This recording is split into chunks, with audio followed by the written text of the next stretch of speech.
relax and enjoy the ride. In crowd, 815, in crowd, 815, in crowd, 815, in crowd, 815,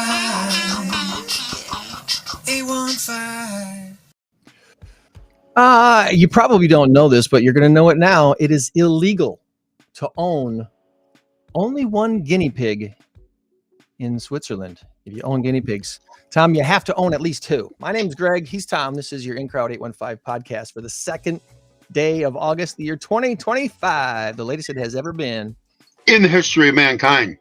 The reason why is because they couldn't call them guinea pigs if you only had one. Besides that, they have to populate Switzerland or whatever you said it was. And you can't do that with just one. They're not self-reproducing. It's considered cruelty. They're social animals. They need to have a buddy. They need to have a friend. And I love it. When I was a kid, we had a guinea pig. And it was me. Here, Tom, try this. Guinea pigs are so cute. They're so cute. They really are. They're adorable. And I hate that they're in the rodent family, because rodent is one of the worst words in the English language. But you know what? I love squirrels. And they're considered rodents. I love squirrels. Are raccoons considered rodents? I think they are. I would guess possibly. I'm not sure though. Yeah. Anyway, we got some business to take care of. We got some great guests. So if the person that you want to, watch this live with is still sleeping, give them a little nudge and say, "Hey, Greg and Tom are talking. It's In Crowd 815 time."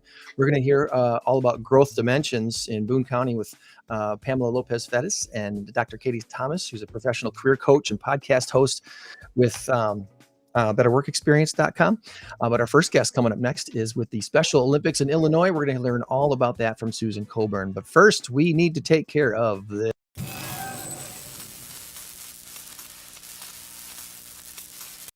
Our big number of the week this week, our current race to 10 has me in the lead by a score of 2-1. And our big number this week, it's a big one. It's 495 billion. That's with a B, my friends. 495 billion. And is the answer popcorn or chips? I'm usually a alliteration guy. Usually my guesses are words that start with the same letter. But this one just felt right to say popcorn or chips. Well, it's with football season coming up. Hey, I mean, come on now. Maybe it has something to do with football. Otherwise, it could have been chop corn. Or well, you could have done corn or chips. That's alliteration. That's true. I could have done that. Popcorn then. But anyway, there's I already sent you mine. So we'll give you the answer before the end of the show. So stick around. Our first guest this week has been involved in all things Special Olympics Illinois, and has even done some.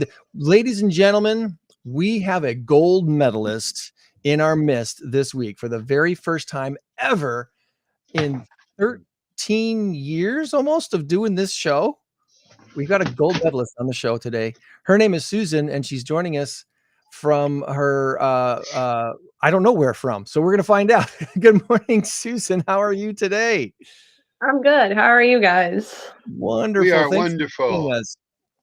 All right. So are you in the Rockford area? Where are you from, Susan? I'm from Rockford, Illinois. You're a Rockfordian. Okay. And did you grow up here all your life? Yeah, I've grown up here pretty much all my life. Awesome. And where did you go to school? We'd like to learn about our guests before we get into all the things of their organization. So what school did you attend? What schools? I attended Guilford High School. So G-Vikes all the way. Go Vikings. All right. And then following school, you got involved in a lot of different things. So tell us a little bit about yourself. What does Susan like to do outside of being out of school now? I love competing in Special Olympics. I run a 5K with my cousin's husband through Ramp. It's our fourth one this year. So very excited about that. Down by the Rock River, right? Yeah. That'll be a big event. I think is that coming up next month or is that this month? That's this month. It's the 16th of this month. Yeah. So we're like 2 weeks away from the big 5K for Ramp.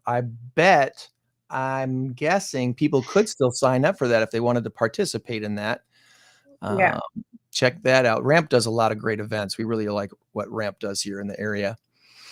And then anything else that you like to do for hobbies or fun? What's a fun day in Susan's life when she gets a chance to do some stuff that she wants to do? Pretty much help cooking, cleaning around the house, playing video games when I have time. Okay, you got a favorite video game? I pretty much play Fortnite with a high school buddy of mine. You're a Fortnite gal. Yeah. Okay. I wish I could ask you something relevant to Fortnite, but I have no clue. I can. How much is a fortnight? 2 weeks.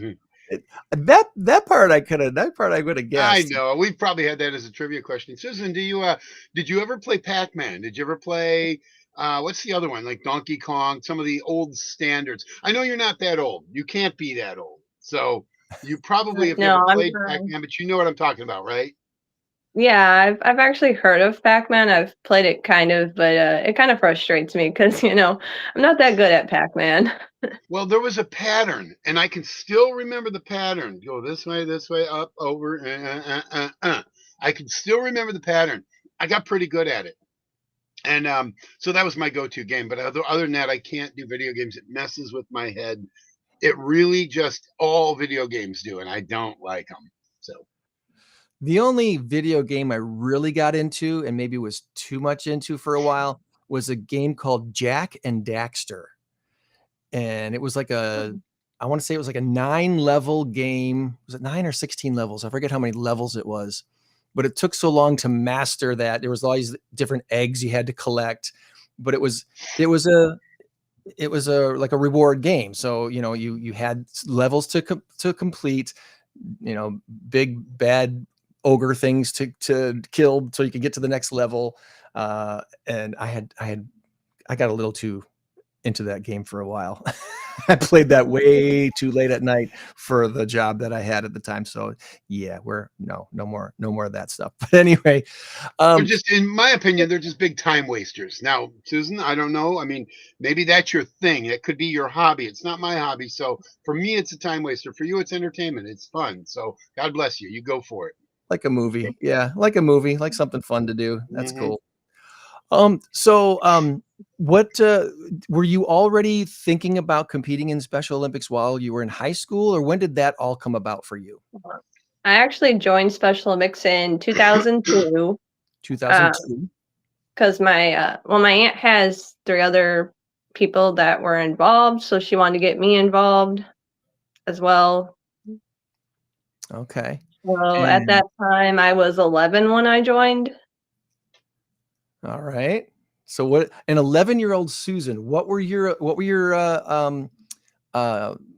competing categories? What were you competing in at the time? So when I first joined, I was doing basketball, track and field, softball, bowling, and then I eventually quit softball because I got hit in the jaw with a softball. Yeah, and so then I dropped bowling. So now I just do basketball and track. So that's all I really do right now. If you don't mind me asking, how tall are you? I've been told I'm 5'9", then I've been told I'm 6 foot, so I don't know which one I am. Okay, well, I could tell it appeared that you're kind of tall, so that's cool. So I was just telling Greg off the air, taller people can run because they have a longer stride. So that's probably to your benefit, right? Yeah. Made you a good runner. Now, I got a video to show, and I wanted you to explain what this video was, because it appears to me that this was probably a pretty monumental day in your life when people showed up at your house and announced to you that you had qualified for something. Can you tell us about this day in your life?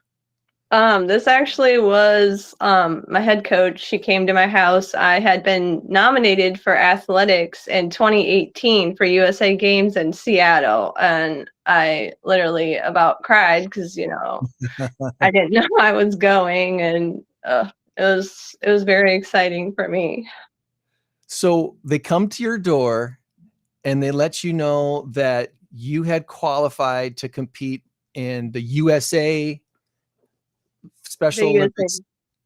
yeah, in USA Games in Seattle, Washington, 2018.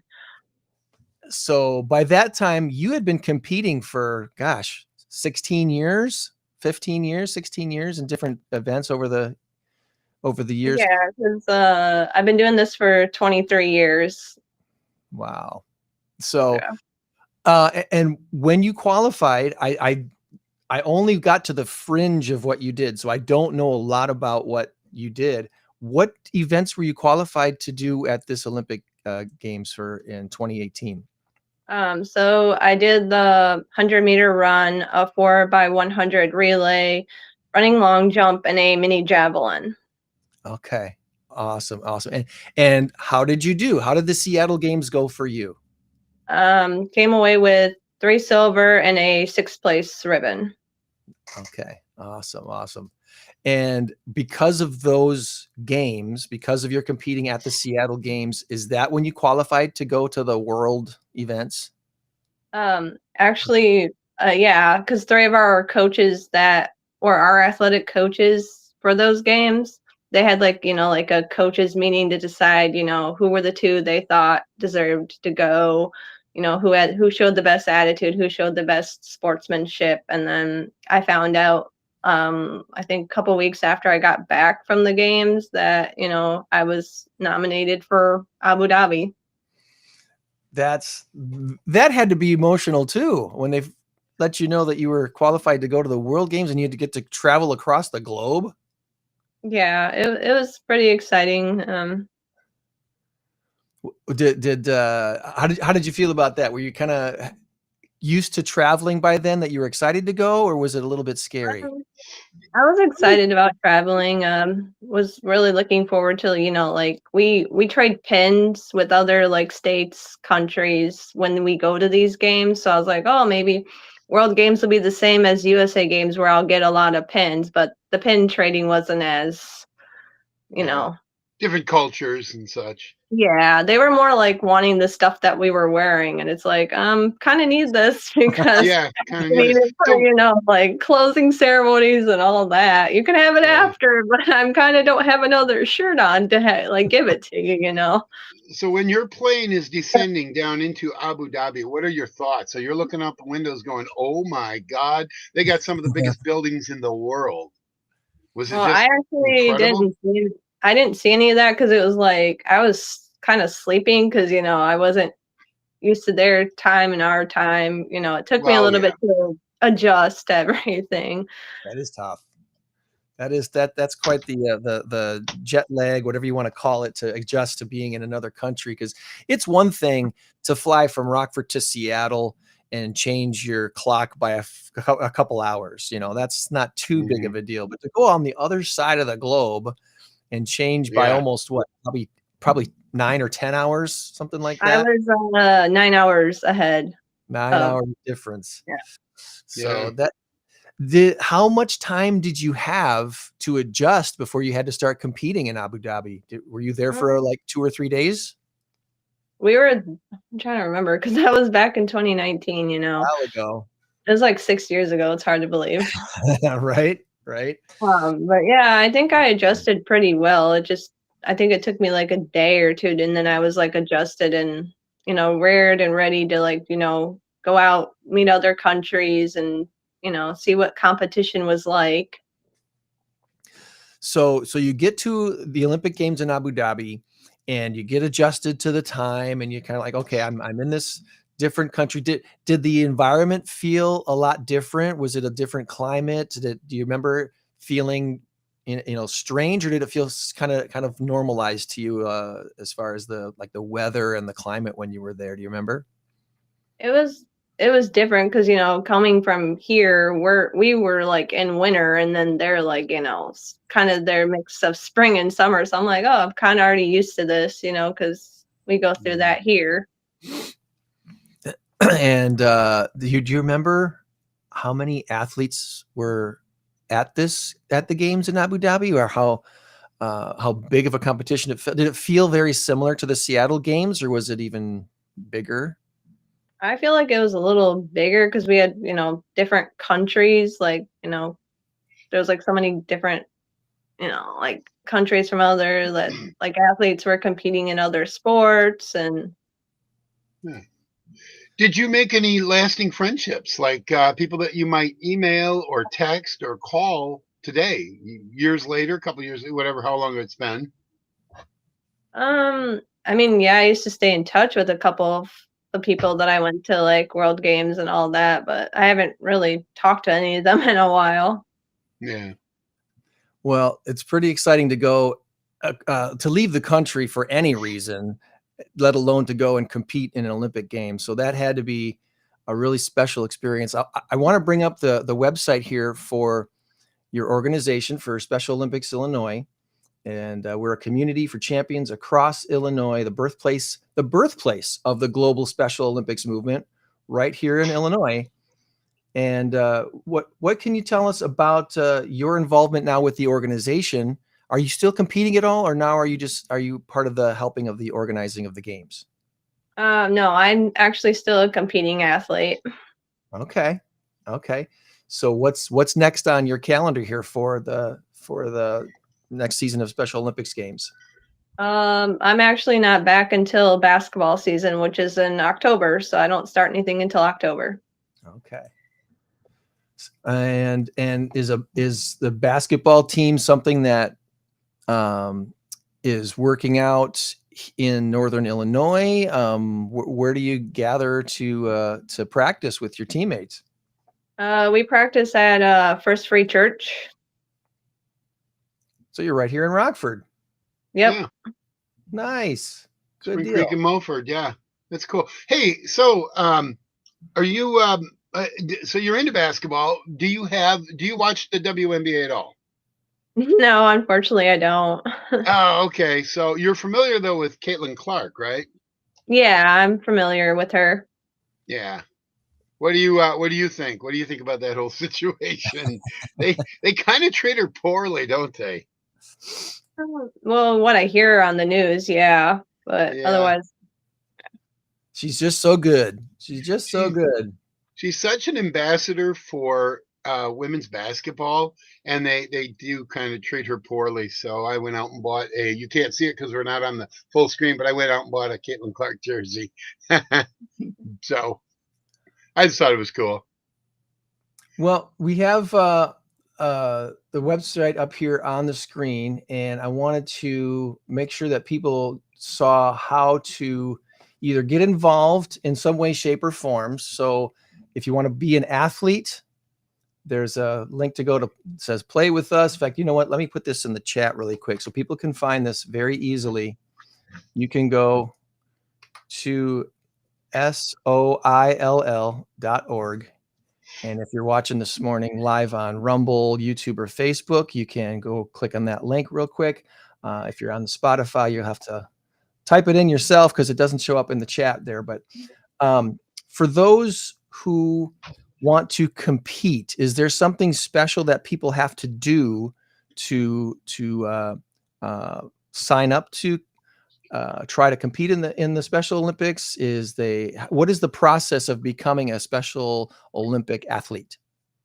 so on our website where it says become an athlete, there's a form that they can fill out, and then it will decide. Like it'll decide like say you're from, like say I'm from Region A, but someone's from like B or C, then they would apply, and then I think a coach or someone gets a hold of them, and then they would go compete with that region. Okay, because there's like 6 or 7 or 8 different regions across Illinois. Is that what I'm seeing? Yeah, I think we just got a J or something, or H or something like that. I don't know. We have so many regions since I joined. So here's the form. Again, this is all on the website, soill.org. Sports offered including equestrian, flag football, floor hockey, golf, powerlifting, rhythmic gymnastics, snowshoe. Look at that. Soccer, softball, swimming. There's all these different things you can compete in. It's a lot of different things. I would imagine the snowshoe thing would be like cross country skiing. I wonder. Yeah, that's interesting. So there's a lot of different ways to participate. And if someone wants to volunteer, there's a link on here to also sign up to be a volunteer. Volunteers are needed to help all these events. I know in years past, we've had these events taking place at Harlem High School. Is that still the case in Rockford or in the Rockford area? Yeah, that's where our region spring games is at Harlem High School. Okay. But like for the volleyball tournament, that actually switched from Harlem. I forget where it's at because I don't play volleyball. I wonder if they moved that down to the sports factory now that they have that big facility down by the river. Yeah, I think they did. Yes. Yeah, that would make sense to me to use that facility because it's nice and big and it's beautiful.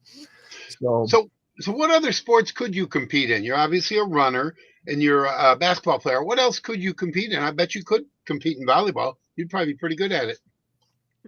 Yeah, there's volleyball, there's softball, there's golf.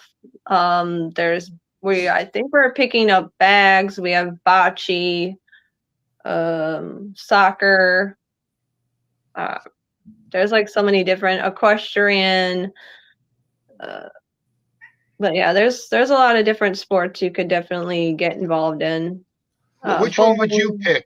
If you could pick one more, they said, "Hey, we need you for one more sport." Which one would you pick? I would definitely love to give volleyball a try, but All right. Well, there's a I lot bet of they'd love to have you. Yeah, right. It's good to have a nearly 6-footer on the team for sure. There's a lot of different ways to plug in as a volunteer for Special Olympics. If you've been watching here on the screen, there's a lot of specialized roles that are needed, obviously judges and officials and referees and coaches and such. But even if you just want to plug in for event day itself, being a part of the event staff, put in 4 or 5 hours and help check people in, all that sort of stuff. There's a lot of different roles needed to make sure that these events go off without a hitch. So if you have time to volunteer and want to check out the opportunities, again, check out soill.org and click on that volunteers tab. Check out all the different ways that you can help with Special Olympics. And you said you're coming up here in October. Is that competition, or is that when is the next competition on the calendars that you have, Susan? So for me, I think my next competition won't be until, like I said, whenever we start basketball. I don't find out until I get the calendar when we have, events. Okay. Like I just recently got ours, and next competition, but I'm not in it, would be our bowling tournament, which is August 16th through the 17th, and that is at Cherry Bowl. So if anybody wants to come out and check out our athletes, compete or volunteer for that event, we would gladly love them to come volunteer because we are always looking for volunteers. Here it is right here. Volunteers are needed for the annual Region A bowling competition at the Cherry Bowl, August 16th and 17th. Again, that's all on the events tab as well. So follow along with the Special Olympics Illinois Region A, our region up here in Northern Illinois. And we've got the link there in the chat, so you can go right easily to it, one click, and jump right in onto your Facebook page and follow along. So awesome. Is there anything else, Susan, that you were hoping we would ask you about this morning that we can talk about before we move on and try some trivia with Tom and our next guests? Anything we didn't ask you about today that you wanted to make sure we talked about?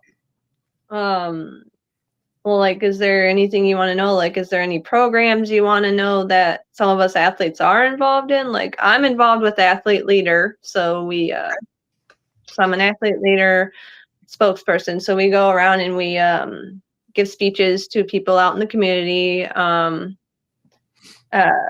We have gratitude team where we make phone calls to our donors and thank them. Another thing is we August, I think it's 7th. A friend of mine is we have the thing up in Chicago. It's called Duck Derby. Never heard of that. What's the Duck Derby? Well, my friend would be able to explain it better. it's where they sell ducks Okay. to Where these three little guys get together and they race. yeah. Tom There, gets see? it. Tom gets it. Tom gets it. So, There you go. There you go. but yeah, if you can adopt a duck, and there's 3 different prizes for the duck derby. Okay. That must be something to dump in the river, hey? Like one of those duck race things, maybe? Yeah, it kind of is. You get a straw and you blow on it to get your duck going. Susan, I was going to ask you one quick question. What is a typical day like for you? You wake up, eat breakfast, then do you go to work? How many hours a week or a day do you work? Do you like sit at a desk? I actually don't have a job. I Oh, make the okay. joke No.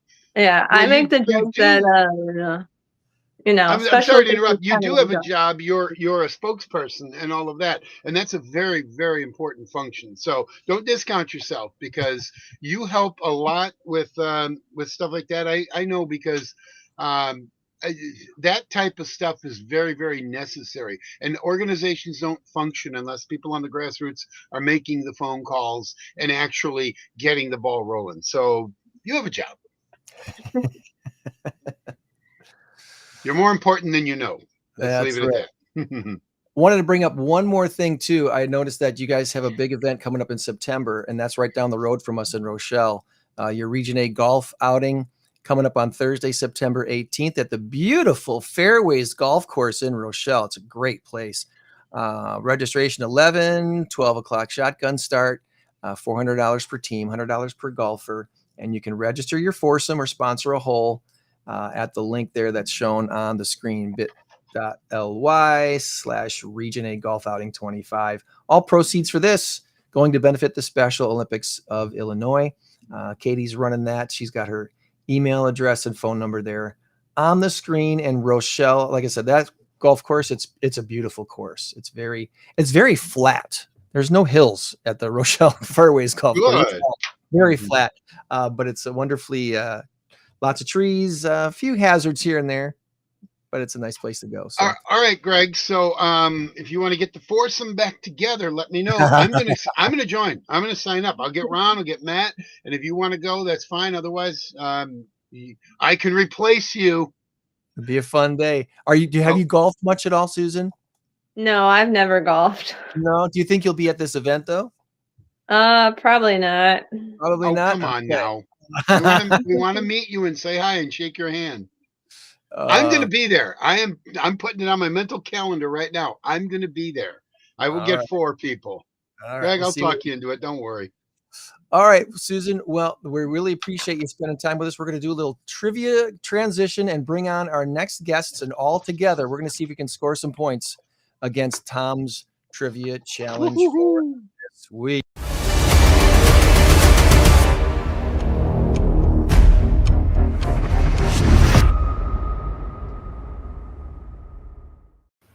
All right, Mr. Warner, we'll put you center square. All right, here you go. I'm going to give you the answers real quick. Did you get them? Why do you got really, really good vision. You could have gotten some answers. Good morning, ladies. Thanks for joining us today. Good morning. Did you know you were in trivia? Did Greg warn you ahead of time? No.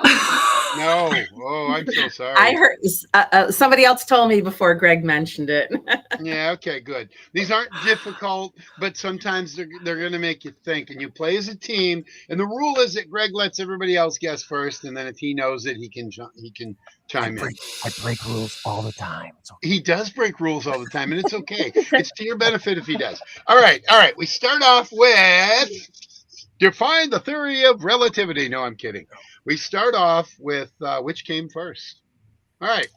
Actor, politician, bodybuilder Arnold Schwarzenegger. He just had a birthday. Was he born before or after Arnold Palmer won his first major tournament? Basically, what came first? The birth of Arnold Schwarzenegger, or Arnold Palmer winning his first tournament, his first major tournament? That's a really good question. That's a very good question because it probably happened within the same 5 or 6 year period. I'm thinking about giving you a slight hint, but I don't want to do that. I don't want to do that. because Arnold Palmer probably won his first tournament, his first major. Would it have been early 60s or mid 60s? Somewhere in the 60s anyway. And Arnold Schwarzenegger was probably born. Where was he 50s. born? Do you think he was born in the 50s? Is he that old? Could be. I don't know. I don't Born know. in And Austria, what do we you think- know that. What do you No. think came first? The birth of Schwarzenegger or the Arnold Palmer first major win? I'm Any thinking guesses? Schwarzenegger. What about you guys? The birth of Schwarzenegger. I would be very safe in going with that guess. There we go. Okay, is that Let's your go with final that. answer? I'll do it like Regis Philbin. Is that your final answer? Yes. Schwarzenegger born in 1947. Whoa. Arnold Palmer's first major was 1958, the Masters. Okay. So a you whole were spot decade up on, there. Greg. That's Good good. job, Very Pam. good. Yeah, All One right, point. here we go. Birds. Kiwi birds are only found in the wild in which country? Before you answer, let me give you Oh, Let me give you two. Let me give you two options: Australia or New Zealand. Yeah. Once Anyone? again, kiwi birds. do I are need to found raise my only- hands? Go for it. No, We're all- just we're all a blurt it team. out. We're working as a team, Katie. So we're all New Yeah, Zealand. yeah, blurt it out. You I guys. think. Okay, so I have never. Yeah, so New Zealand. New Zealand is correct. There we And the go. funny thing is, Greg, I almost heard you start saying Australia.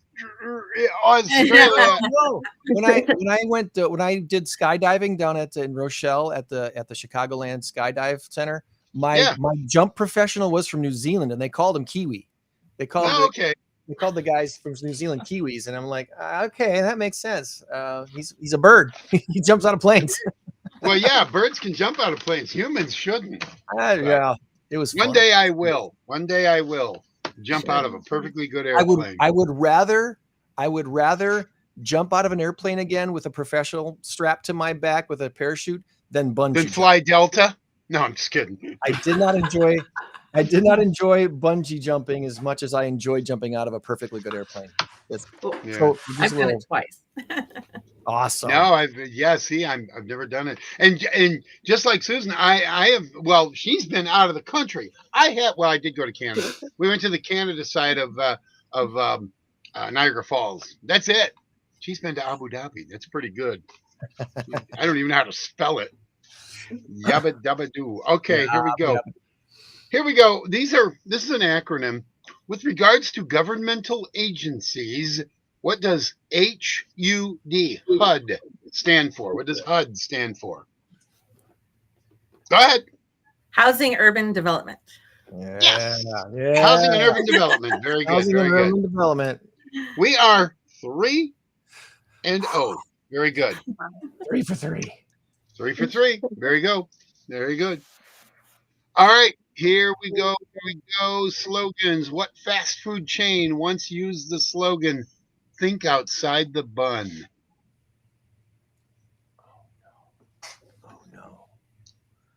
Oh no. I want to That say sounds- Burger King.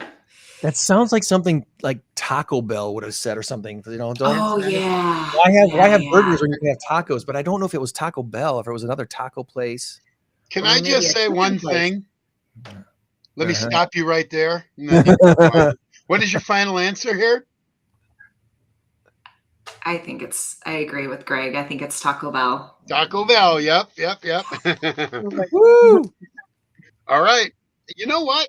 You guys are on your way. I believe we got 4. You're 4 in a 4-0. row. 4 in a Number row. 5, here we go. What geyser in Yellowstone National Park is known for erupting roughly every 90 minutes? Anybody seen it? I've seen it. Ever been out there? I can't remember off the top of my head though. Is it Old Faithful? It is. Oh, It yeah. is. It is. About every Well, you 90 know what? minutes, that thing goes off. I don't want to put the pressure on you, but you got 5 in a row. Last week, we had our first ever 7-0. Will we do it today? Wow. All right. I don't know if any of you remember the TV show Malcolm in the Middle. What is the first name of Bryan Cranston's character on the TV show? It's not Walter White. That's Breaking Bad. Was it Walter White? I think it was. Anyway, what is the first name of Bryan Cranston's character on the TV series Malcolm in the Middle? I Help! never saw it. Help! I never watched it. I never mean- watched it either. Don't feel bad. I've seen it. I saw it. Not a lot of it. I mean, is it Malcolm? I mean, I'm just throwing. Malcolm- That was the middle son. son. Oh, so the older brother? Is it the older No, brother? no. The dad's name. He was Was it the the dad? Yeah. Oh. Bryan Cranston Was it played the the dad's name? dad. Was it Hal? It is Hal. Yeah. Is it really? Yes, it is. Oh my gosh. As Now, soon as he said it, I was like, "That's it." okay, very good, very good. I will not knock you on the points because I didn't technically give you an answer. What I did was I gave you clarification. So, That's I mean, right. I didn't give you a hint because you Go ahead. weren't sure if, Anyway, we're all good. We're 6-0. Way to go. One final question. And I am going to give you leeway on this one. Within 10, one way or the other. I'm the All trivia right. guy. I get to do it. I get to make the rules. For all the sand in Abu Dhabi. Yeah, all the sand and all the buildings in Abu Dhabi. By the way, Susan, you should post pictures of Abu Dhabi. I'd love to see it. Post it on the website. But anyway, okay. How many episodes of Friends aired? And I will give you a hint. It ran for 10 seasons. So you can kind of do the math on this one. Maybe. Some shows go 15 episodes. Some shows go 25 episodes. Some go 20. So that's not a really good hint, but at least it gives you some sort of a starting point. How many episodes of Friends aired? And you have 10 either way.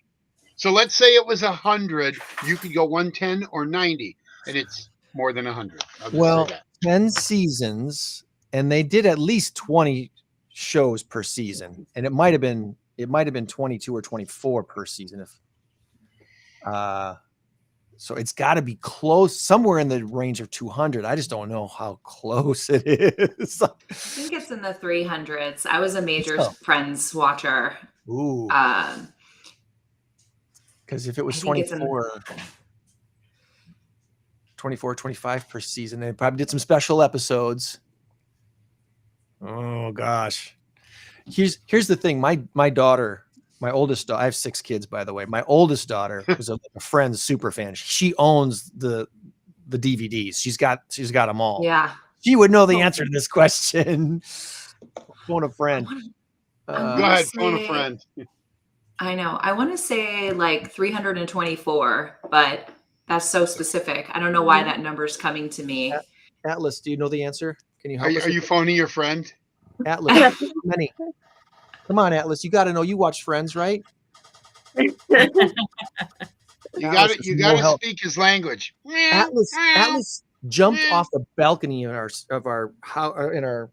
We have a great room in our house. We have a 2-story house. I don't know if Atlas and Kelso over there were fighting, but all of a sudden I'm sitting watching TV on the couch in the living room of the great room, and out flies Atlas over the balcony and lands on the floor next to the coffee table.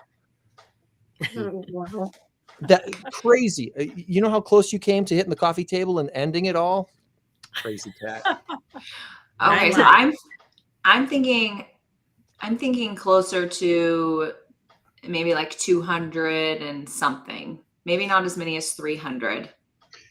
Yeah, because if it was 10 seasons, 300 would be 30 episodes I per think it's pretty season. safe in the 250 range. I just don't know how Yeah. close it is. I'm going to say I would say 243. I like that guess.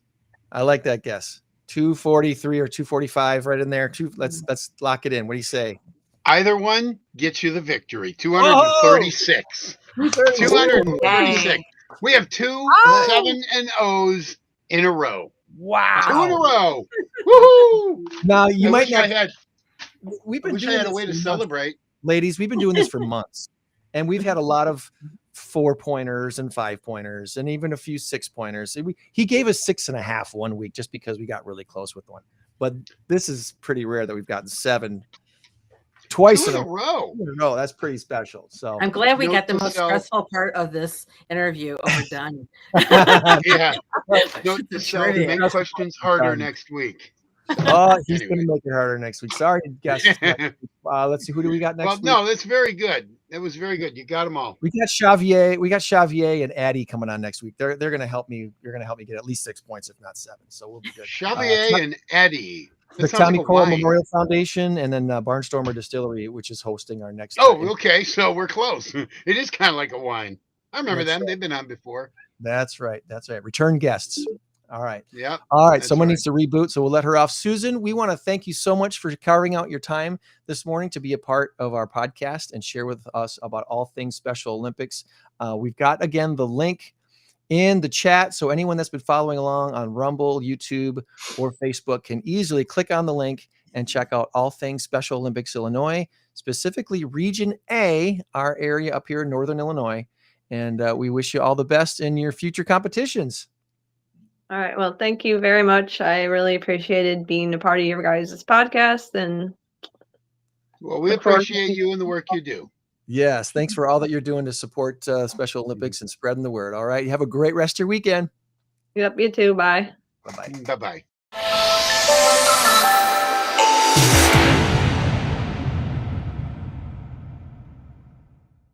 All right, I've got a big banner to throw on the screen here. I think maybe Pam can. Oh, Pam must be having Wi-Fi issues because she just went on and off again and on and are rebooting the Wi-Fi.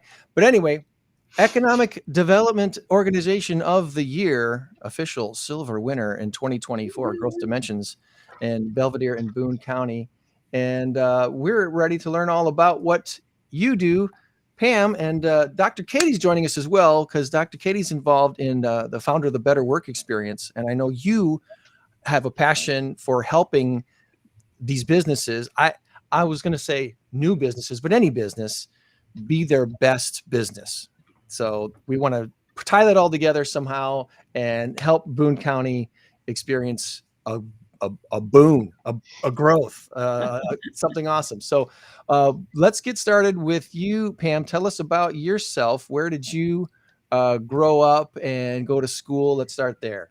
Okay. Well, I grew up in the Chicago area near west suburbs, and then basically raised my family here. So I've been in Boone County for 23 years now, but loving it. And what was the catalyst that actually brought you to Boone County? Why did you move here? Well, actually, it was more of a family reason. I met my husband who lived out here, and he had a bigger home, so I moved out here. Awesome. We raised our family. You know, we bought a farm. That didn't work out, so I was thinking about going back to Chicago area when this job came, and it just seemed to be a perfect fit. And my kids really didn't want to leave, and so we decided to stay. I hear you. Love kept me in Northern Illinois too. It's all about the family, all about my wife. And so for people who have never heard of Growth Dimensions before, when you meet someone for the first time and they ask you Growth Dimensions, what's that all about? What is your in a nutshell description of what Growth Dimensions does? So our organization is really just committed to carrying out the mission to attract and grow businesses and partnerships. And but we do this in partnership with both the local and regional stakeholders, and that includes the private and public sector. We're basically that first point of contact for all businesses, and we're really involved in every facet of your community. So I think a lot of people don't understand really our role in the community. We attract these opportunities to bring jobs, to bring infrastructure, and to bring another tax base to offset some of the costs that the taxpayers have. And so that's not all the burden on the residents here. It's also, the resources help support roads, infrastructure, fire, police, and it just is really, like I said, we're involved in every aspect of the community because we have to have something to market. We want a great quality of life. We want great program. I'm going to repeat what a former mayor had said. We don't want to be Schaumburg, but we want to have that balance of growth and that quality of life that we all love, but we don't want the burden to be on the residents as well. Right. And that's a big deal. I mean, we all, that's a hot topic of conversation for everybody these days, I think, is and has been for a long time. Is just the tax situation that we have here, and how can we make things more business friendly? Because if there's one thing that Illinois has become known for, is becoming known for not being a business friendly state. And if we can make our individual counties more business friendly, eventually the whole state becomes more business friendly. Go figure. Absolutely. And that climate really did change a few years ago. And we had talked to the state. We worked with the state quite a bit in the governor's office on creating incentive packages for businesses that were more competitive with, other states. And it really was, as some of the businesses said, it was a game changer. So that's awesome. I like to hear that. That's awesome. So I'm on the growthdimensions.org website, and it's a beautiful website. Someone did a really good job on this. Thank you. Tell us, is there anything on here that you want to focus on? Sites and buildings, logistics, employment and workforce, incentives, business resources. Is there a key point that you really like to focus on when it comes to what Growth Dimensions does or wants to do? Well, one of the things that we do is we provide incentives on behalf of the taxing bodies. We actually manage the Enterprise Zone program, in which is a program that, like I said, offsets costs for people that are looking to invest in their current properties or even look into new developing new buildings. So there are Enterprise Zone areas located in Belvedere, Boone County, Capron and Poplar Grove. And a lot of depending on what the business is planning on doing, it could reduce their cost for building permits in half. It could waive their sales tax and also abate their property taxes. So, and the amount depends on their investment, the company's investment. So we have really developed that program. And we've also connect businesses to other grants that are available. So we try to, connect them with other resources. We get weekly lists from states and local areas of resources and try to connect those resources with those businesses. I'm scrolling down your list of things on here, Pam, and I'm gonna admit something that a realtor probably shouldn't admit. Scrolling down this thing, I'm looking at all this stuff. The only thing that I noticed on here that I really have anything understanding, any iota of understanding, is the TIF district thing, the tax increment financing district. Everything else on here, I'm like, what? There's a lot going on here for incentives. So depending on the business you're in, you probably need someone like you to help describe where to go, what to do. That's what we're here for. That's to answer questions, to help patients or direct them in the right place. We have like 27 to 30 different type of incentive programs that are, like I said, they're constantly changing and updating that information. And we're trying to become as knowledgeable as possible to make it easier for the businesses to apply. That's awesome. That's awesome. Yeah, so, bringing that money into the community is what we're trying to do in order to help us grow. If a business wants to plug into your services and the stuff that you offer, is there a lot of fees involved? Is it a large cost? What's the situation there? So we rely on funding we do get some funding through the Enterprise Zone program. There's a fee structure based on the building materials that they're improving in the community, but it's very minimal. Most of what we rely on is sponsorships for events or the investments from our public and private sector.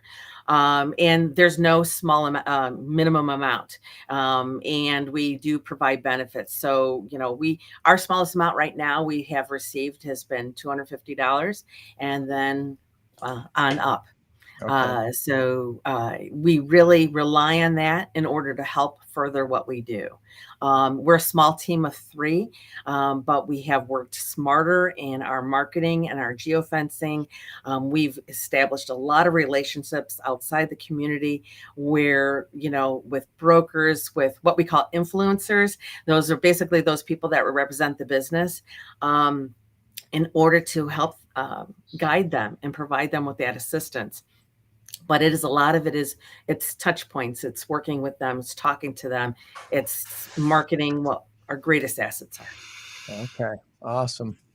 Well, before we transition over to Dr. Katie and what she does, is there something now? Obviously, Northern Illinois, the Rockford area, we've become kind of known as a hub, a great logistics hub for the country. Is there something specific about Boone County that you tell businesses, hey, here's why you want to be in our county? Here's a big plus for deciding to put your business right here in Northern Illinois. Okay, I love big cities and I love Rockford and I love Chicago area, but part of it is that being outside those cities, sometimes you don't have that cost. Some people don't want to deal with the traffic issues, but they want to have the access. So we're a centralized location, easy access right off the highway. We have a workforce that we can attract not only from Illinois and Northern Illinois, but we have many of our workforce coming from a 70-mile radius. So they're coming from Wisconsin, Indiana, and Southern Illinois to work here for good jobs. That is a great thing for our area. Also, our costs are lower to, for a lot of businesses that are looking to come here. So, and I think that we streamline, a lot of businesses tell me it's really difficult to work with some of the bigger cities because, it's just the policies, the processes, the fee structures are just overwhelming for them. And so we really are very centrally located and make things a lot easier for the end user. And that's our goal, is to make it more economical for them, and make it a good investment. And we help them. They know that we're here for the long term. It's not just getting them here. We're here and we're committed to every business in our community to help them grow. And that's our goal. And we will try to help connect them with those resources. We're also their advocate. So we, have gone to the state and changed policies or a local area in order to make it a more business-friendly environment. I've heard it said for most businesses, the 3 main things that businesses need are power, people, and water. And we are pretty abundant in those things in Northern Illinois. We have great water. We have great wells in the Northern Illinois area, which is, you don't think about it because it's underground. It's the underground wells that we have here. We have great water. We've got a decent power structure. We could use more. And then, of course, the people factor, that's something that can ebb and flow depending on where people go and the economy. And again, trying to make our region as business friendly as possible so people want to keep moving here. And we've already heard, you'll probably remember last year in April, they had that big article that came out how the Northern Illinois area was like the most affordable place to live in the United States. It was like at the top of the list. Yes. So we got that going for us. So and we have great assets in the community. We have great agribusiness. We're the largest county outside of out of the state of Illinois for the county fair. Most attendance. We have wonderful apple orchards, and it's a wonderful place. And so I think a lot of people, will see the enthusiasm, and if they hear, people and champions in the community speaking about our community, it really does help. Yeah. Absolutely. Well, that leads us to wanting to talk to Dr. Katie and about what you do. Katie, tell us a little bit about your business, Better Work Experience, Inc. What's that all about? Yeah, thank you guys so much. And I'll make sure to tie in a connection to how I met Pam and why we're even on this podcast together. But yeah, so I've been researching the millennial generation for over 11 years, and I've really dedicated my career to understanding what is truly driving this generation, this talent at work. And the reason being is, why am I doing this? Well, this is my generation. I'm 40 years old. I was born in 1985, but my generation, these are people born from 1980 to 2000. We make up 35% of the US workforce today. Okay, that's about 60 million people. We're 1/3 of all of working Americans. And yet many of, I'll say us, feel very stuck and unseen as like leadership material. And so through my PhD research, I discovered these 7 blind spots that are silently holding back ambitious millennials from executive level promotions. And so I founded Better Work Experience to really bridge that gap between incredible millennial talent and the corporations that are trying to lead them, really helping those purpose-driven professionals get promoted, and helping organizations unlock their full potential. And so my mission is to prepare 1 million millennials, that's just 1 in 60, to rise into executive leadership by 2035 so that we can transform the future of work. And that is what led me to meeting Pam.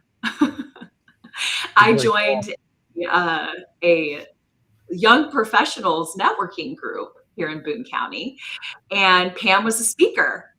And I just loved her passion and her enthusiasm for bringing, more into our community and investing in the future careers for the professionals in this community, because we need it. We need more good paying jobs. We need more stable careers.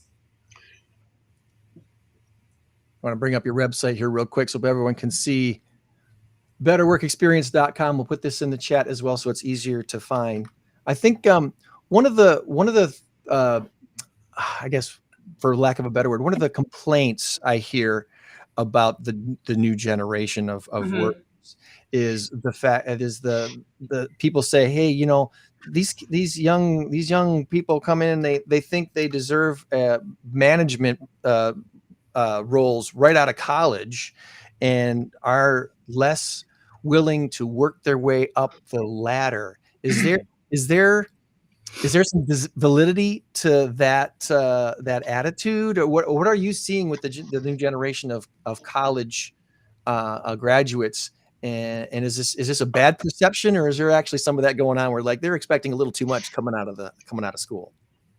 So I want to address something you just said, the new college graduates. So new college graduates are not actually millennials. I think millennials were, 10 years ago when I first started researching this generation, were seen as these up and coming new early career professionals. But we have like 10 to 15 years of business experience now, which I actually laughed at the young professionals networking group because, 20 years ago, young was not considered a 40-year-old, right? But millennials are still considered young. And it's true, actually, in my mind, I just turned 40, but I still feel like a baby.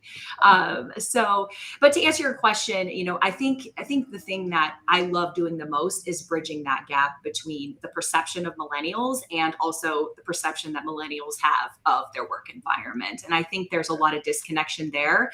And what my 7 blind spots does is help to bridge that gap. It really helps answer those questions that you have, Greg, like they expect to move up the ladder. Well, it's actually bigger than that. It's a bigger conversation around millennials want to have a variety of experiences, and they also have a lot of ideas and vision, and they're more adaptable for innovation, and they're actually the most culturally diverse generation of all time. And that makes us a lot more inclusive of ideas and values. And so when you go into a work environment that is very rigid and strict, it can feel like a bit of contrasting. And so I like to go and have those conversations with millennials who are like, hey, I love this company, I love where I live, but I'm feeling a lot of disconnect between me and my organization.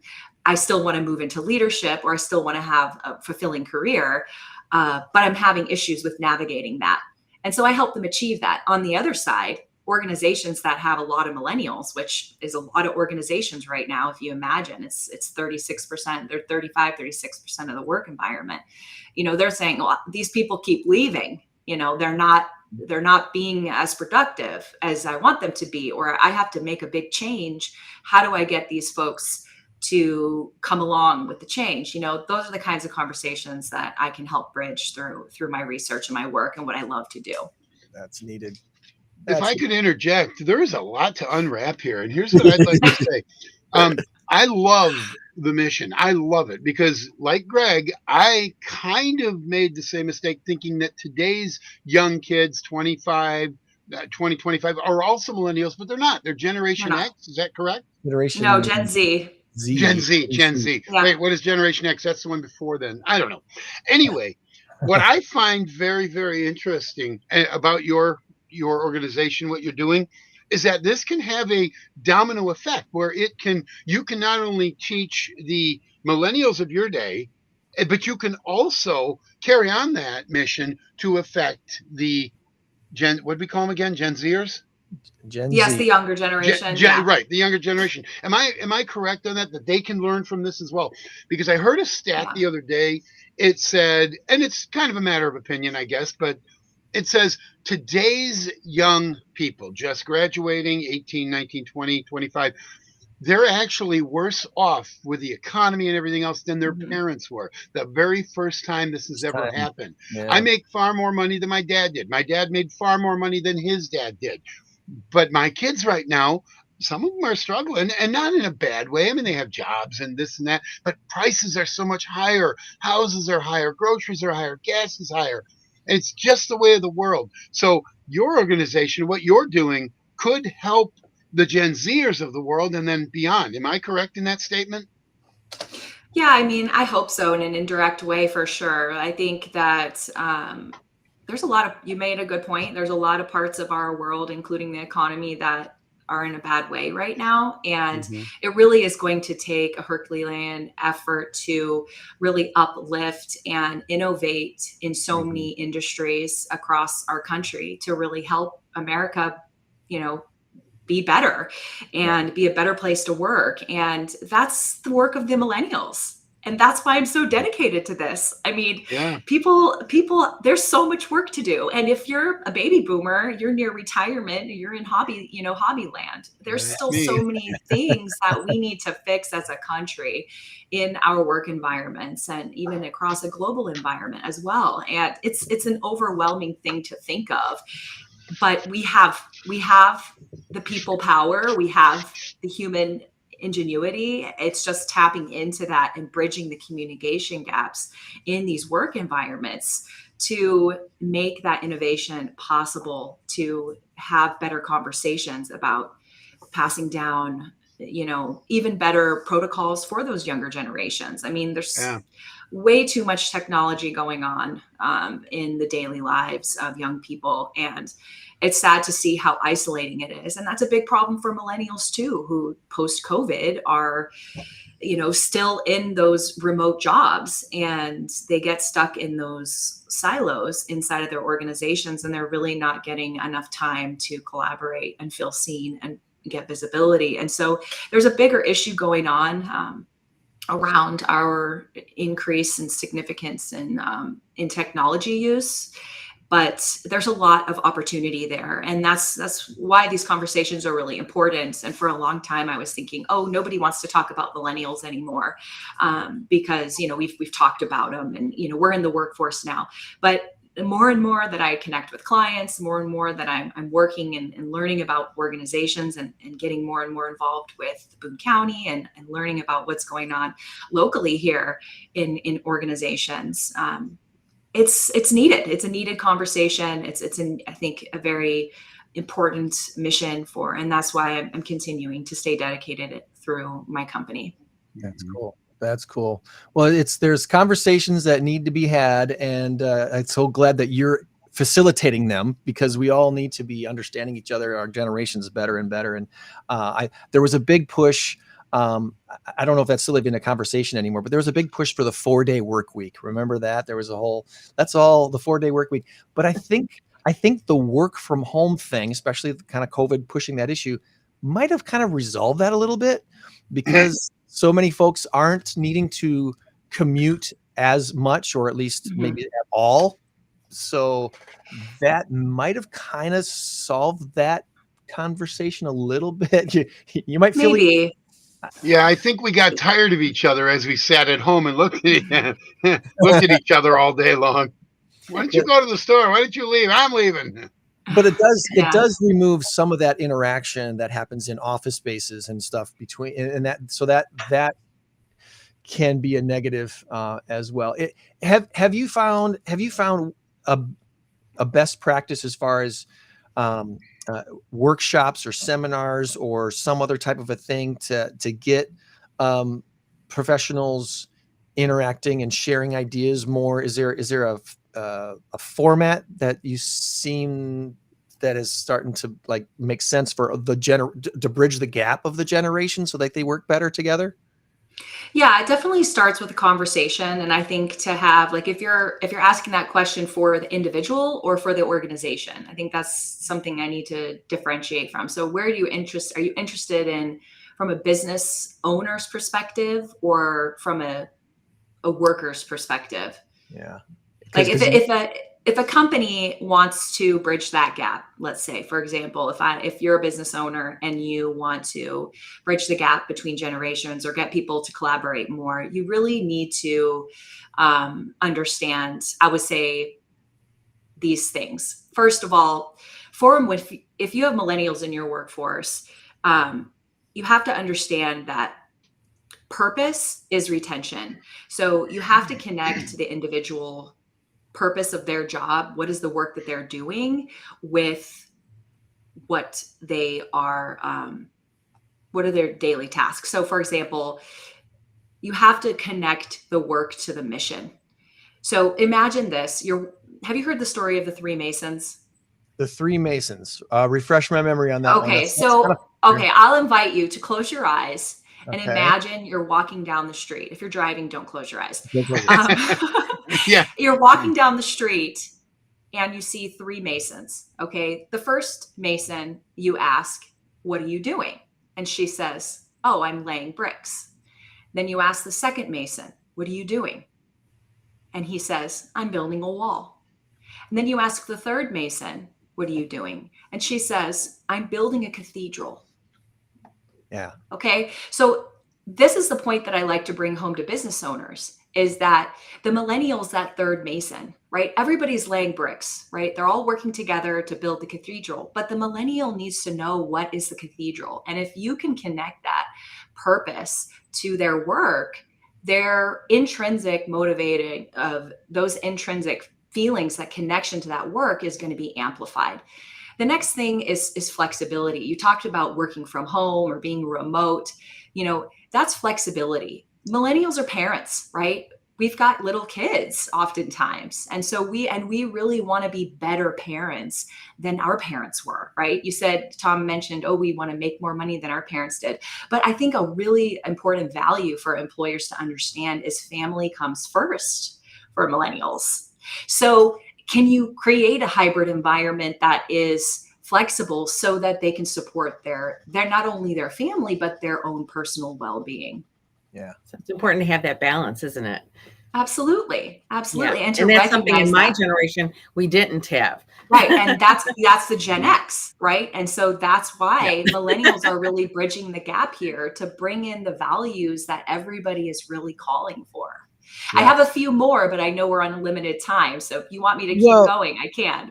I just want to re-emphasize what you said. Purpose equals retention. We have a retention problem for most companies. And the reason most companies have that problem is they're not giving their employees that purpose, that buy-in, that ownership that makes them want to show up every day on time and ready to go and want to stay for years and accomplish the goals. Yes. It's huge. Purpose is But let me connect a little bit more to that, because it's not the company that's giving them the purpose. It's the company that's co-creating the purpose with their people. So Right. if you are just saying, okay, if you're in HR or you're in an executive leadership team, and you're like, okay, I heard on a podcast that we need to connect purpose so we can retain our millennials. Let me just add a little bit more to that for you so that you are a little bit more likely to be successful. Ask your employees why they're working there, understand what their desires are, and what about the work of that company is important to them, and how do they connect to the value that it brings to their community. And from there, then you have a very connected purpose that you can continue to communicate and to lean on and iterate on as missions change, as strategies change for the company. So there's so much opportunity there to bring in the purpose, but it's not a top-down thing, and I want to be really clear about that. No, it's a challenge to give each employee that feeling of ownership, that feeling of I Absolutely. am fully invested in this because, you know, the task at hand, I can do and I can accomplish and I can feel good about completing it, and B, it leads to something bigger and better, right? Yes. That's a big challenge for us all. And it's not always about the pay. A good pat on the back, a good, hey, you did a great job today. I don't care what you're paying me. You tell me I did a great job, I'm like on the moon. So proper recognition, all that stuff. Yeah. All that stuff. But I will say, Tom, that might be true for your generation, but for millennials, that's actually not the case, because we talked about the really tough economy right now. One of the key factors to weaken the health and well-being of a millennial, not only millennials, but all of us, is not enough resources. And so if we're not making enough money to survive, we're picking up side jobs. We're picking up a gig. Remember, the big gig economy is going on right now and has been going on for the past 10 years. You know, we're scrappy, but we have to make enough money in order to survive, to feed our family, and to have great experiences with our family, and to take care of ourselves. Because right now, you can't live a healthy life if you're, you know, eating cheaply, right? Because we know cheap food is not, it's not fueling our bodies the way we need to. I mean, remember, millennials are we're the most educated generation of all time. So these are people who, and digital natives. So we've been consuming more information and more research than any generation before us. And that's a burden in some ways, because we know too much, right? We don't have the bliss of the early 1980s where, you know, you don't care if you're drinking hose water, right? Or you don't care if your kids are eating TV dinners every night, you know, but now we care about that because we know that's not good for our families. It's not good for our gut health. It's not good for the environment, right? You know, we know seed oils are bad. Seed oils are in everything, right? So you have to understand that the burden that the millennial generation holds as being these digital natives and as being, you know, parents, we do need to make great money because we got a lot of things to overcome. You got to have resources. Very true. Very true. Well, I want to direct people to your Facebook page and your podcast, Dr. Katie Show. We've got the link in the chat for that, so you can check that out as well. And we're gonna wrap things up by promoting this event that you guys got coming up for Growth Dimensions, your 2025 annual reception coming up at the end of August here on Thursday night, August 28th. I'm a little bummed that's on an in-crowd night, but I'll forgive you. Well, you can host it there. If we only didn't have plans already, we'd all be good to go. So tell us, Pam, about the 2025 annual reception, and if people can see. So we highlight what our activities and our impact has been for the last about 4 million square footage added, 6,000 new jobs, and 8.5 billion in investments. So this year we're going to update that information. And we also have a keynote speaker, Janice Fadden. She's the director of strategic engagement at the University of North Alabama's College of Business and Technical Agile Strategy Lab. So we know her as the former REDC president. So my counterpart in Rockford, she was the president for many years and brought a lot of new investments in that area. Cool. So she's coming back and she's speaking about the partnerships and the opportunities and how we need to put our strategies into action. So it's going to be a really awesome event. I'm looking forward to it. I thought I recognized her name. I'm bringing her home.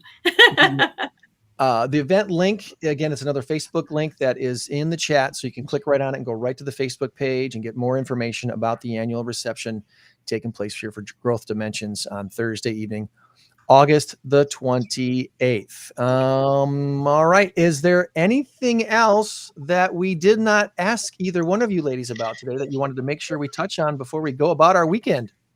Well, I think we were talking about people get involved and to add on to what Dr. Katie was saying is that, you don't need to be part of the problem to be part of the solution, and get involved in your community, what your passion, to try to help others, try to help, develop the area.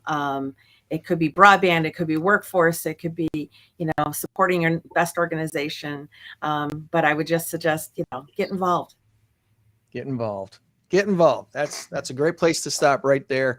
Check out, again, the links are in the chat for betterworkexperience.com, growthdimensions.org. And if someone is not in Boone County, but still does business in Boone County, you probably want to plug in to what's going on at Growth Dimensions and see what's going on. So I really appreciate your time today. And thank you so much for joining us here on the In Crowd 815 podcast. We'll look forward to catching up with you down the line again. Okay. Thank you so much. It's been a pleasure. Right, Thank you. Bye-bye. Bye-bye.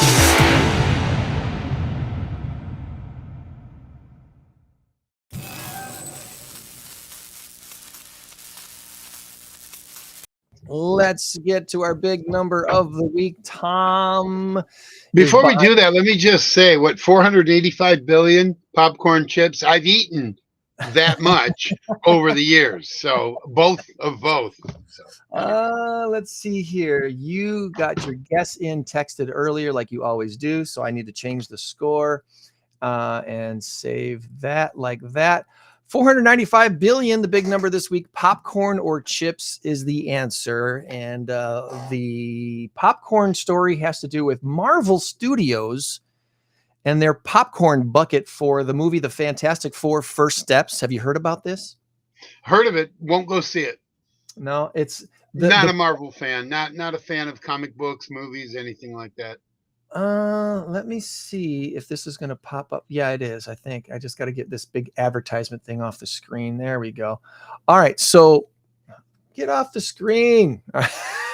Marvel Comics, Marvel Studios popcorn bucket for the movie The Fantastic Four is both the largest and most expensive of the increasingly elaborate marketing gimmicks that they're doing for these movies now. It's shaped like the movie's villain, Galactus.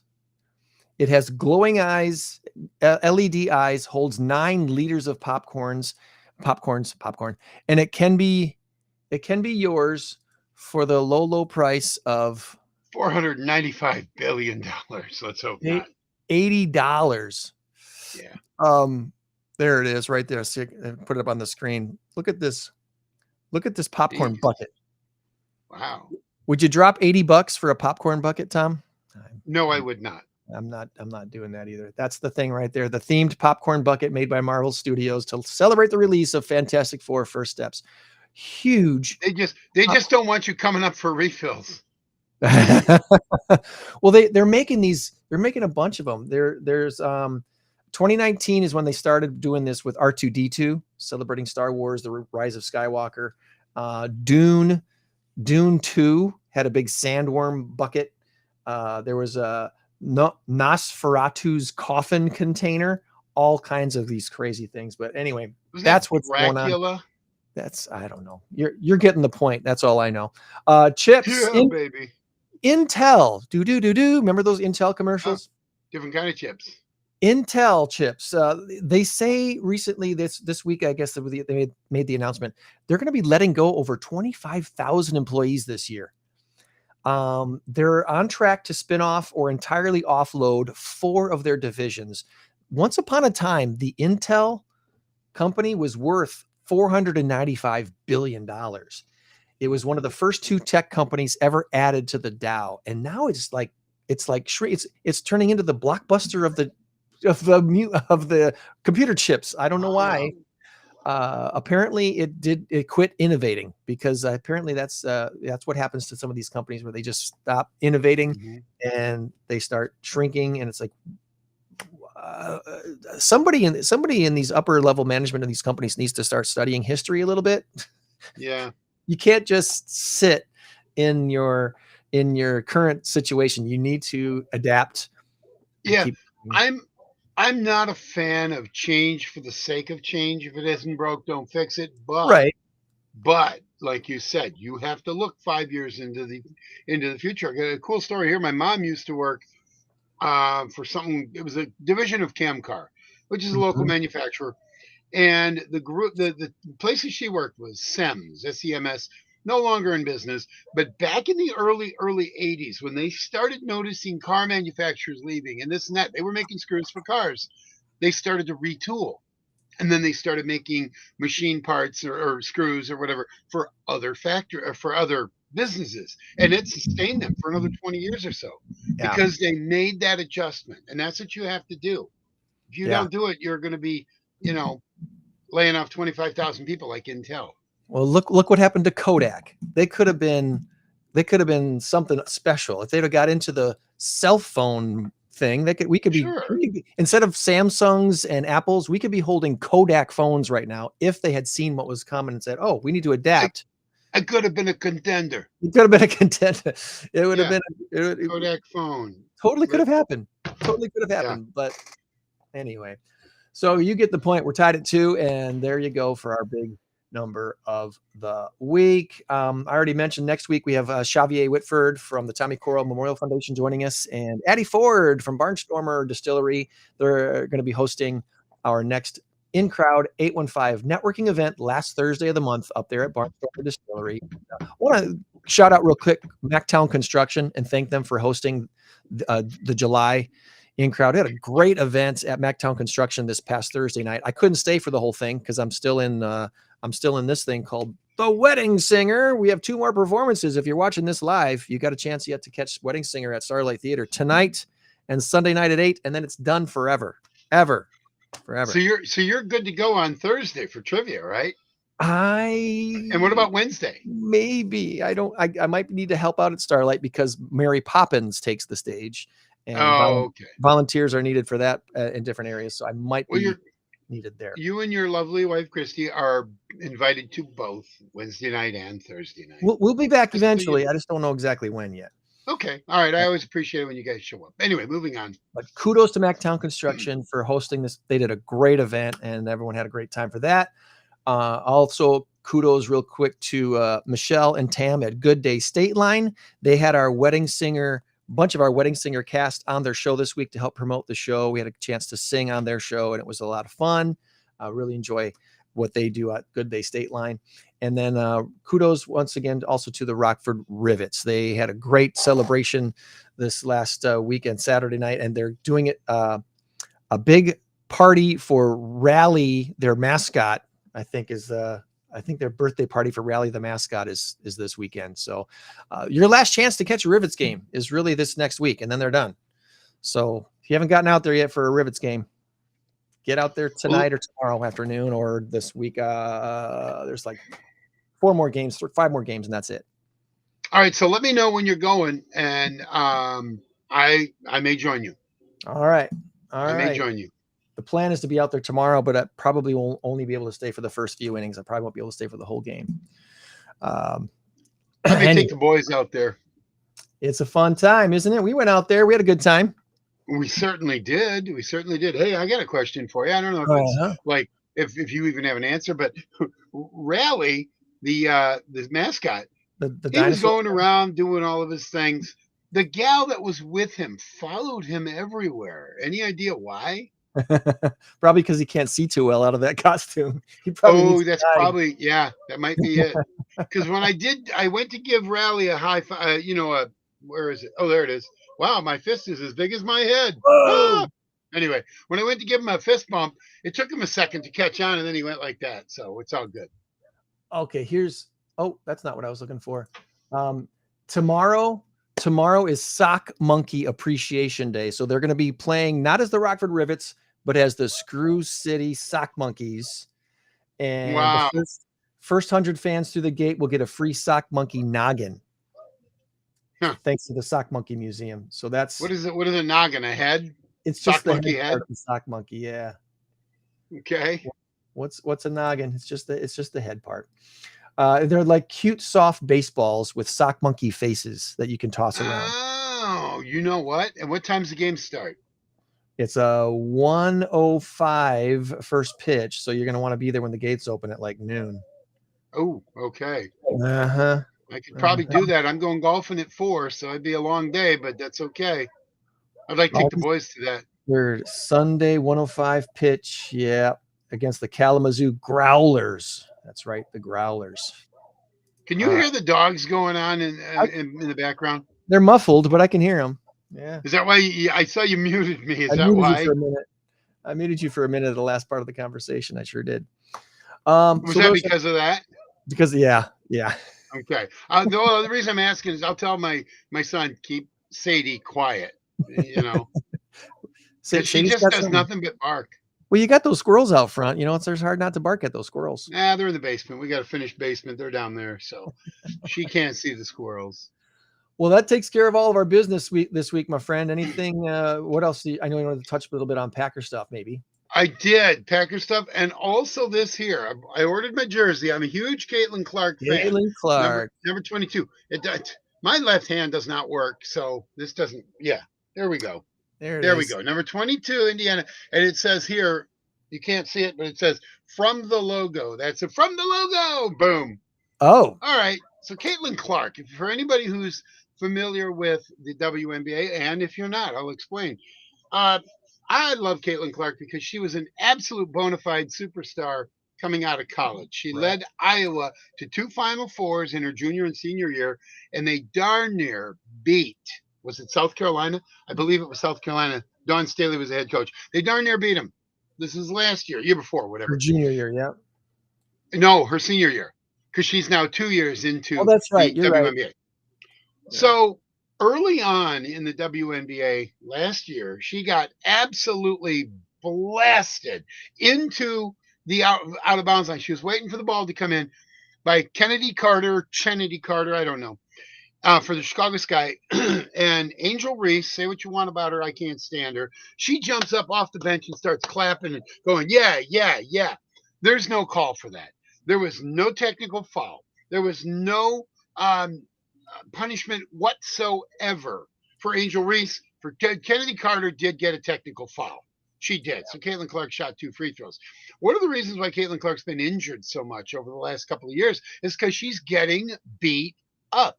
That doesn't fly in college. You don't get to go up and forearm somebody, poke them in the eye. You don't get to blast them and give them a hip check. And they go, oh, no, I didn't do anything wrong. But what's happening is the WNBA, who can't see the forest through the trees, doesn't get it. She is your cash cow. I gotta believe they will sooner than later, because they will when Caitlin Clark decides, you know what, I'm done, I'm out, and all of a sudden attendance starts dropping again. What is the saying? A rising tide raises all boats. Well, they're dining in 5-star restaurants. They're staying in 5-star hotels. They're traveling first class. They're selling out arenas wherever Caitlin Clark is. And guess what? Some of the other arenas, because of Caitlin Clark's influence, because the WNBA has now been put on the map, has been sold out in a lot of arenas. Most of them, though, are when Caitlin Clark comes there. Okay, so that should be, to anybody who has even an ounce of business sense, should be able to see that, hey, there's something here. What is it? Is it the new uniforms? Is it the better popcorn and hot dog prices?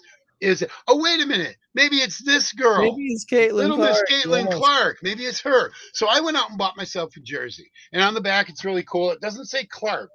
I noticed nowhere on here it says Clark, but it's 22 and it's Indiana Fever. And that's fine, because then I can explain, oh, that's Caitlin Clark's jersey. Oh, well, who's Caitlin Clark? And then I can give my little spiel. It won't take as long as it did here. Okay, so now here's what's making me mad. And this came out after I ordered the jersey. I saw Caitlin Clark wearing one of those shirts that says, pay us what we're worth. That makes me mad. You know why? Because the WNBA loses $40 million per year. They've been in the league now. This is their 30th year. 40 million times 10 is 40 million is 400 million. times another 10, 800 million times another 10, 120, $1.2 billion is what the WNBA has lost Right. over the last 30 years, 29 years, but this is, I believe, their 30th year. $1.2 billion. So pay us what we're worth?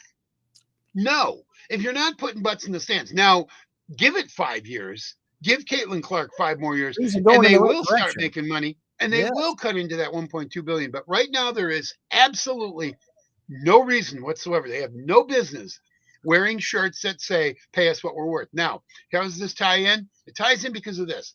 This has been a concerted effort. I'm not a conspiracy theorist. I'm not. I don't believe that, but I do in this case because you know it's true. The general managers of teams, the coaches of teams, the league president, the CEO of the league. Nobody is addressing these technical fouls that are, yeah, nobody's addressing. Oh, hi, honey. I'm on my podcast. I'll be out in a second. All right, baby. We're going That's long my again, daughter. Kathy. Sorry. Well, she was knocking. This is my daughter. She just came over. She wanted to say hi. So anyway, nobody's addressing this at the top levels, and this is what's making people mad. This is why they're losing money. They want to keep in their own little clique, but guess what? Yeah. Your own little clique isn't going to make any money. Yeah. You have to expand. Let Caitlin Clark be Caitlin Clark. Let her be the face of the thing, and just say, and let all "You go, those girl." boats rise. Let all the boats rise because there's some great talent. There's some exceptional is. talent on the basketball court with all these There teams. is, but when you get somebody like an Angel Reese, who I cannot stand. She's not that good of a ball player. Watch her do layups. Hey, she'll miss it and grab a rebound, miss it, grab a rebound, miss it, grab a rebound. I saw a clip where she had 5 shots at the basket, grabbed 4 rebounds out of it, finally made the shot. There's 4 rebounds. No wonder she's getting double. She's doing something right. She's good at something. Well, she's good at missing, and then you get a rebound off of that. I don't think that should count. You shouldn't be able to get your own rebound. It shouldn't count. So anyway, that's why I'm supporting Caitlin Clark, but I'm a little mad at her right now. I'm going to do some more research on it. So say what do what you want. What's that? I want to say the WNBA is adding, I think, 2 teams next year, a year after that, another team a year after that. So they've already got growth plans going on. Yeah, I believe they got 13 teams right now, and they're going to have 15 or 16 teams before. Yeah, 16, 17, 18. And that's fine. I hope the league flourishes, but by God, take care of your own. Don't allow, and they kept her off the Olympic team too. The girl's leading the league in points. The girl leading the league in, she was the first one ever to have a triple double. She had 2 last year, and I think she's had 1 this year. What are you missing here? You're not missing it. You're not accidentally missing it. You're deliberately missing it. So for that reason alone, you can go bye-bye WNBA. Otherwise, I don't want that to happen. I don't. I want you to succeed, but I want you to do the right thing. Yeah. It's it's a challenge. It's a growth thing, and hopefully they figure it out sooner than later. Because if they don't figure it out soon enough, things could fall apart. Like you said, there could be another league that forms. There could be a reason to go play in Europe. I mean, the top talent might not want to stay here. They might go somewhere else and play. So yeah. Well, Caitlin Clark already said last year she might go to Spain, and she might just stay in the Italian league or whatever it is over there. Right. She might go over there and play European league in Europe. Is basically what all different leagues, and have just enjoyed it. And you know what? She'll be a big draw there, so they'll pay her more. She's making $75,000 a year for what she's bringing to the end. She could wear the shirt. Pay me what I'm worth, but pay us what we're worth. No, I think what she's doing. I think she's trying to ingratiate herself in with the crowd. She's trying to be the olive branch, trying to be the bridge, if you will, between and maybe. So I'm going to give her a little leeway on that one, and I'm going to wear my Caitlin Clark jersey proud today. All right, so give me about 5 minutes if you can, or 10 minutes more if you don't mind, but I want to get out there and say hi to my daughter before she leaves. I just wanted to say the Green Bay Packers are looking pretty doggone good in practice right now. And I know it's practice, and you're going up against your own defense and this and that, but Matthew Golden is unbelievable. He's looking really good. Oh, he is. Oh, he's good. And Jordan Love, I've heard some interesting stuff about Jordan Love. Think about it last year. He was in, we talked about this last week. We'll reiterate for a second here. Jordan Love had injuries mostly all last year. He also led the league in dropped passes. Guess what? That's not on Jordan Love. That's not on him. He had, no, he was he making had good 11 interceptions, and just like every quarterback, you can go back and look, and you're going to get tipped balls. You're going to get passes. He had one went through, I want to say, Tucker Kraft's hands. Then it went through Bo Melton's hands, and then into a Vikings hand. And Wicks had Come on, guys. Yeah, there was a lot of drops. There were a lot of drops, but that was an interception that got charged to Jordan Love. He's putting that ball in spots, and they're getting picked because one of his picks was a pick six against. They actually won the game. It was against Houston, maybe, but they won the game anyway. He was shielded by his running back, or by Zach Tom, and he went and he was trying to throw the ball out of bounds. The guy grabs it and runs it in. Okay, fine. That's another one. He had about 6 interceptions, or maybe 7, that were actually legitimate bad throws that he could be held accountable for. Add to that, Matt LaFleur getting very conservative and running the daylights out of Josh Jacobs. You can't do that. You will burn him out in 2 years. You cannot do that. He's strong. He's great. Oh, he's good right now, but he won't be after a couple of years. Just ask Earl Campbell how that worked out for him back in the 70s. He lasted about 8 years in the league, and he couldn't even walk when he left. Most running backs will tell you that. Back then, he was a bruiser, just run over people and all. He was one of the greatest running backs ever. I mean, Barry Sanders was great because he was just like a little cockroach running around. Yeah. Oh, he's hard to catch. But anyway, so the Packers are shoring up their defensive line. They're really working with LVN, Lucas Van Ness, and they said this might be the year that he breaks out. Third year in the league. I believe it's his 3rd season. And he is looking very good. And I mean, what does that mean? It's subjective. Well, you think he's looking very good. I still think he's not good. Whatever. They have so many opportunities on that defensive line and so many opportunities on that offensive line. And they got 2 good receivers. So their receiving core is going to be better. They moved Bo Melton to cornerback. He is now officially a cornerback. But what's good about it is that if they needed a receiver, he can come right in and be a receiver. True. He can come right in and be a receiver. So they've got like he can serve 2 purposes. So this is amazing. And the running back situation, we still have Emmanuel Wilson, who I love that guy. He is very good. And they just brought in another guy. They did. I don't remember who it was. He was with the 49ers and I think with the Giants. Is Ismail something with a long Israel something or other. Yes, you're right. Competition. And then they also have Marshawn Lloyd, who got injured again. So maybe he's not going to work out. I don't know. Yeah. But they say he looks really, really good. So there was a game Thursday night, wasn't there? The Hall of Fame. There was. I believe Detroit got their butts kicked. I saw nothing of it. The San Diego Chargers, I know they're the LA Chargers now, but I'm still calling them San Diego. It was like 37-7 or 34-7. I'm actually going to watch the game. I taped it. I was doing. I didn't even see any highlights anywhere. I was in Dixon on Thursday. I had a trivia gig in Dixon, and then last night I had a trivia gig in Seward. I'm all over. I'm a world traveler. I'm like bouncing around. Yeah, I'm like Susan. I'm a world traveler. Midwest trivia all over the place. Oh man! I want to put on the screen real quick our countdown clock, and you know what this is right here. Absolutely. The next mass karaoke trivia contest is coming up in 103 days, 10 hours, 20 or 103 days, 10 hours, 20 minutes, and 30 seconds. Look at that.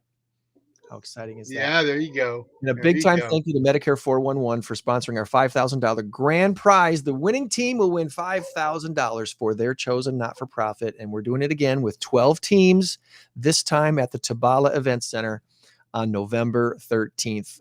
In probably about 2 weeks, I don't have a date set yet, but in about 2 weeks, We will be out there releasing the signups for teams to be a participant in the next Mass Karaoke Trivia Contest. So be on the lookout for that, especially if you are a not-for-profit or a business that supports a not-for-profit. We will get that out there shortly. The other thing I wanted to share real quick was that was that. The one of our celebrity judges for the Mass Karaoke Trivia Contest, the one and only Mark Henderson, who's doing Mark's a weather hub on Facebook now. Okay. I know you're not a big Facebook user, so you're not following along. I'm not even on it. Period.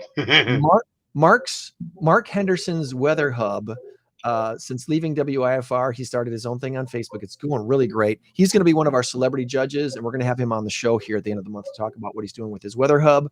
And I'm looking forward to catching up with Mark Henderson on the podcast here. So that's coming up. Yeah. Sorry about the dog. I'll make sure that this doesn't happen next week. I have no idea why she's been barking. I think Matt and Brittany might have left, and she's downstairs. So there's a page for Mark's weather hub right there. Oh, cool. Cool. It's really sharp. He's doing a good job. I wonder what he's doing then. I'm sure he probably got some sort of a severance package from IFR, but looking for some any of my business. I'm just curious. He's looking for new opportunities. I do know that much. So, well, good for him, because I understand business. I understand how it works, but come on, it stinks. Well, sometimes I think it's unnecessary. It's just like us getting furloughed from the radio station. Yeah, I said it. There's no reason for that. There's no safer place to be than the glass that separates us. I mean, come on. It was a money thing, and I don't care if they hear it. Doesn't matter. It was a lame thing. It was. But I'm enjoying the heck out of this, dude. This is going well. This is definitely going well. All right, I mentioned already next week, Xavier Whitford, Tommy Corral Memorial Foundation, and Addie Ford from Barnstormer Distillery. We've got some things to talk about next week, and please check out our website at incrowd815.com for all things InCrowd. All right, we've gone long again, but not as long as the last one. So we'll. One suggestion for you: why don't you call Jake? And since we've kind of morphed into all things. What is it? Non-for-profit. All things non-for-profit. So Jake wouldn't necessarily fit in, but maybe if we could do like a Thursday afternoon podcast, if Jake could Packer preview, and we could play it while we're doing this, after it or whatever, or just it could be there just for people to watch, and I will lead people to it. We'll have to see if he's got some time before the season kicks off. We'll see. Yes, I would love to do that. Get these preseason games under the belts, and the rosters set, I think, is probably more, an important thing to do, so we can really make some decision. I'm thinking a couple of weeks before, so like maybe middle of August or something would be cool. I don't know. I'm just thinking, All right. So. Well, you go and do your thing there, and I'm going to go and do my thing. And ladies and gentlemen, remember, you change the world when you help one person. So be a blessing to someone today and every day this week. We'll meet you back here next week for another InCrowd 815 podcast. Thank you, buddy. Bye-bye. Thank you, Susan. Thank you, Pam. And thank you, Katie, for joining us today. 815 InCrowd. 815 InCrowd.